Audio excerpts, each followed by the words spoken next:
प्रधानमंत्री नरेंद्र मोदी की कैबिनेट में पहली बार बीजेपी के अध्यक्ष और तीन पूर्व अध्यक्ष मंत्रिमंडल में शामिल हुए हैं। साथ ही पिछली सरकार में जिनके पास गृह, वित्त, रक्षा और विदेश मंत्रालय था, उनको सबको फिर से मंत्रिमंडल में जगह मिली है। मैं राजनाथ सिंह ईश्वर की शपथ लेता हूं कि मैं विधि द्वारा स्थापित भारत के संविधान के प्रति सच्ची श्रद्धा और निष्ठा रखूंगा। प्रधानमंत्री नरेंद्र मोदी के मंत्रिमंडल में राजनाथ सिंह का ये तीसरा शपथ ग्रहण समारोह है। पिछले 10 वर्षों में जहां पहले 5 साल वो देश के गृह मंत्री रहे, वहीं बाद के 5 साल रक्षा मंत्री। आगे कौन सा महकमा मिलेगा ये पता चल जाएगा, लेकिन एक बात जरूर रही है कि बीते 10 वर्षों में प्रधानमंत्री मोदी लोकसभा के नेता रहे तो उप नेता राजनाथ सिंह ही रहे। अब की बार भी लगता है कि ये पद उनको ही मिल सकता है, क्योंकि पीएम मोदी के बाद शपथ लेने के लिए उनकी ही बारी आई। अब की बार इनकी अहमियत का अंदाजा इस बात से लगा सकते हैं कि शुक्रवार को लोकसभा बीजेपी और एनडीए के नेता पद के लिए पीएम मोदी के नाम का प्रस्ताव राजनाथ सिंह ने ही रखा था। भारतीय जनता पार्टी के संसदीय दल के नेता एवं एनडीए के संसदीय दल के नेता व लोकसभा के नेता के रूप में माननीय नरेंद्र मोदी जी के नाम का प्रस्ताव करता हूं।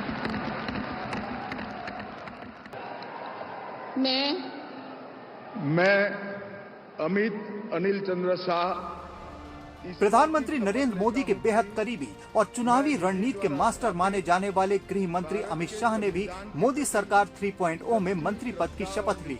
5 साल पहले जब पीएम मोदी ने इन्हें गृह मंत्री बनाया था, तो किसको पता था कि बीजेपी के 2 कोर एजेंडा इसी दौरान पूरे होंगे। अयोध्या में राम मंदिर बना तो जम्मू और कश्मीर से अनुच्छेद 370 का खात्मा हुआ। जब राजनाथ ने मोदी का नाम नेता पद के लिए प्रस्तावित किया तो उसका पहला समर्थन अमित शाह ने ही किया। ये प्रस्ताव 140 करोड़ की देश की जनता के मन का प्रतिघोष।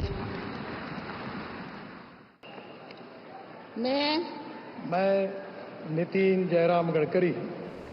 राजनाथ सिंह की तरह गडकरी ने भी मोदी सरकार में तीसरी बार शपथ ली, लेकिन इनके साथ खास बात ये रही कि ये एक ही मंत्रालय में लगातार बने रहे और वो मंत्रालय है सड़क परिवहन एवं राजमार्ग मंत्री।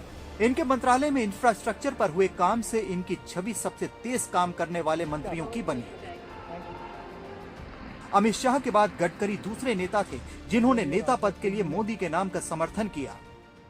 भारतीय जनता पार्टी संसदीय दल के नेता, एनडीए के नेता और लोकसभा के नेता के रूप में आदरणीय नरेंद्र मोदी जी इनका नाम प्रस्तावित किया है।